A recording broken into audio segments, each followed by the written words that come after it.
Hey everyone, it's Theo, and we are working through the Lost Quest maps on Ruthless difficulty. Next up is Embermount Volcano. I know this is a map everyone loves to play, so let's get started.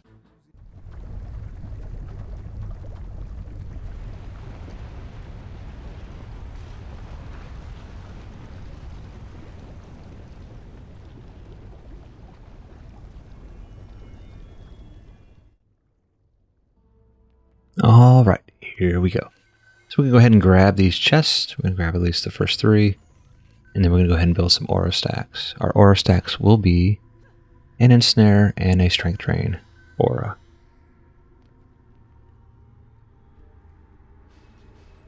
I'll place one right there. Also going to place a healing aura right here. And another stack right here. Now all these are going to get buffed onto the buff beam by a Nature's Pylon, so placement's okay, you know. If your auras aren't as big, you should still be okay. We're going to go ahead and swap over to our EV. And we'll grab these 2 chests.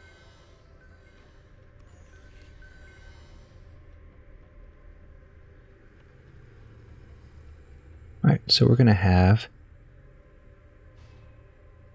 a 5DU buff beam right here.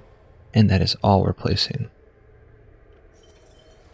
Now that buff beam is on the other side of the bridge, which is where our golem is going to go.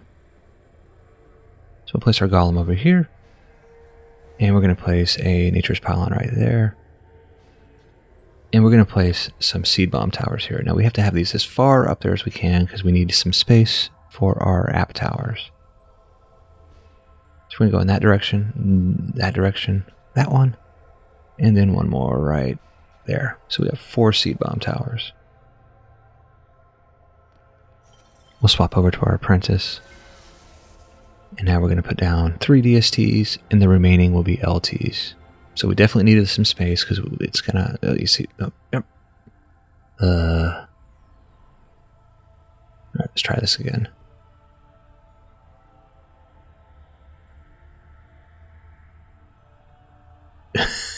Okay.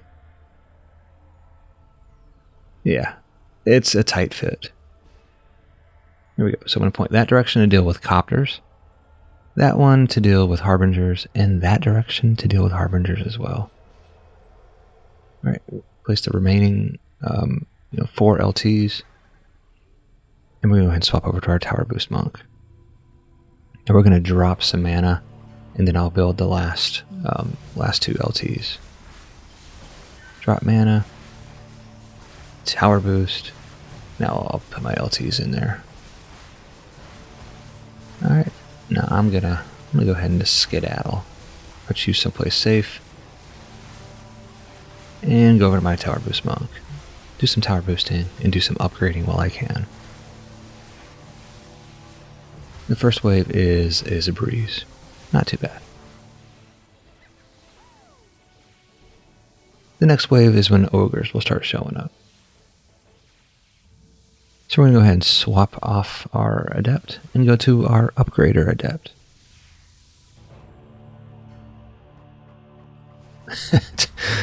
Try to grab some mana, I missed. Alright, I'm tower boosting. It's time for some upgrading now.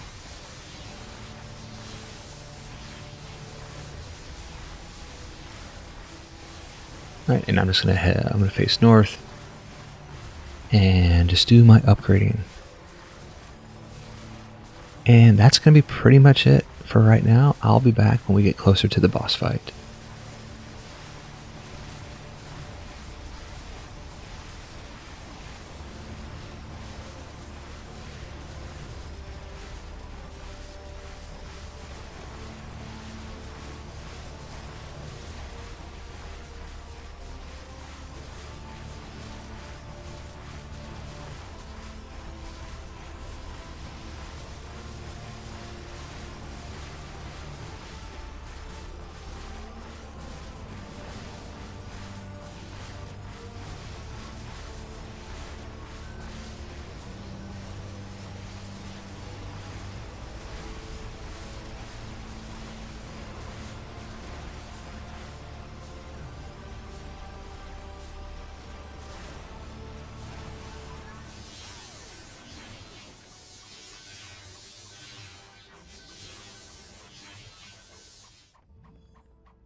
hate this map.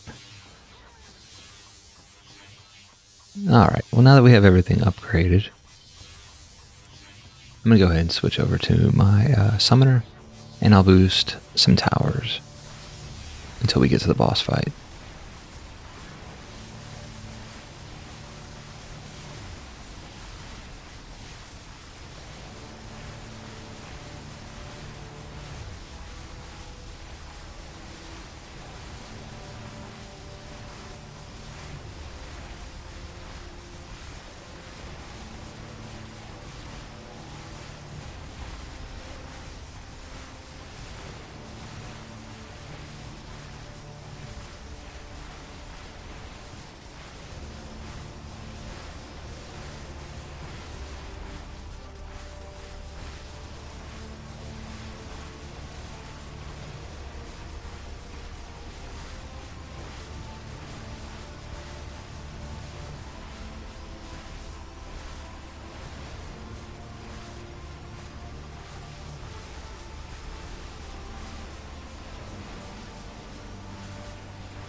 And I'm back. Alright, just a few more stragglers left to go. I'm going to go ahead and refill on some mana. But I will be bringing in a couple of heroes. Now obviously I want Ember Scepters. That's the whole point of running this map, is to get Ember Scepters for your EV. So I'll be having 3 apprentices out. I'll still have the tower boost, but I'll have 3 apprentices. So I'm going to have my builder app out. I'll have, and 2 DPS apps. Now, for my first player, I'm going to have my main DPS apprentice, which will just have a 213 boost cat on it. My other apprentice, I just put an iPad on there just for long range shooting. I didn't have anything else to do. I was like, I don't know what else I'll put on there, because they're not really going to be boosting towers. I'm not worried about them boosting towers. So I'm just going to have them sit here and just stay busy. And my builder apprentice is just going to stay up here. And the hope is that they both don't die.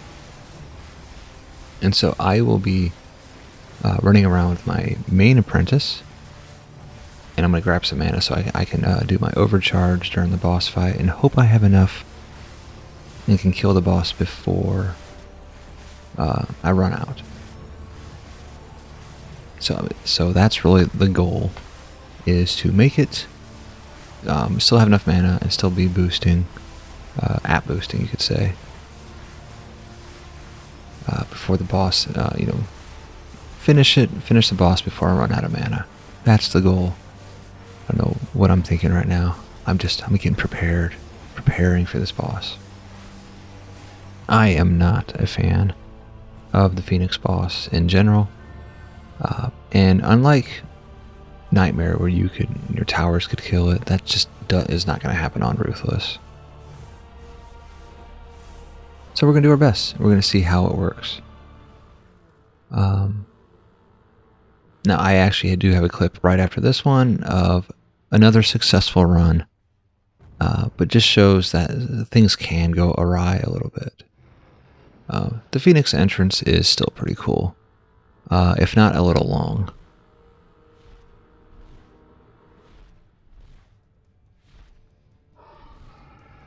So once it is boss time, I'm actually going to turn on my tower boost and my hero boost for my tower boost monk. I don't have a lot of hero boosts, but any little bit will help.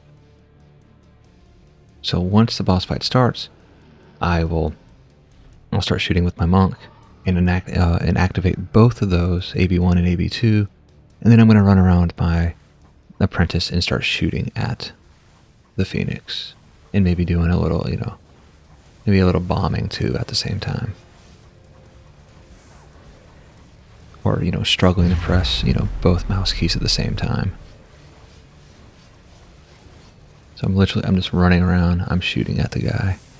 My AB1 is active, and we've gotten lucky with this RNG. He's not shooting fireballs at us. Sometimes you get lucky, and sometimes he just shoots fireballs right at the beginning. Okay, that was it. That didn't seem so bad, but I can tell you I've had runs where things didn't go as planned. So this was a good RNG boss fight where he just flew around and did nothing, which is what you hope for. Ultimately, didn't get anything special that I wanted this round, but you see it's about 9.5 minute combat time, which will be very important when we start talking about survival, because I can do a survival run and get 3 scepters as well in 8 minutes and 45 seconds and not have to do a boss fight at all. So it is definitely the way to go if you're trying to farm scepters. I would definitely play survival and not worry about the boss. So here's another run that, while still successful, does show that things can get a little hairy. Again, my monk is tower boosting and hero boosting. And you see Phoenix automatically just starting off, just shooting fireballs. And if I did not have that healing aura down there, I would be in trouble. But my other 2 heroes have already died. So Phoenix in this time is a little bit more aggressive than the one I showed you on the first run. Sometimes when you watch videos and you're like, man, that seemed really easy, and you're like, well, of course it was. That attack pattern was simple. So that's why I did want to show you another run that was less than ideal. Not so much a death reel, but just showing you, hey, things can go wrong, or can be very different. I don't always show you guys the best runs. So, almost done with this guy. But that's, there we go. Here we go. Well, that's all I have for you guys today. Thanks for watching, and happy farming.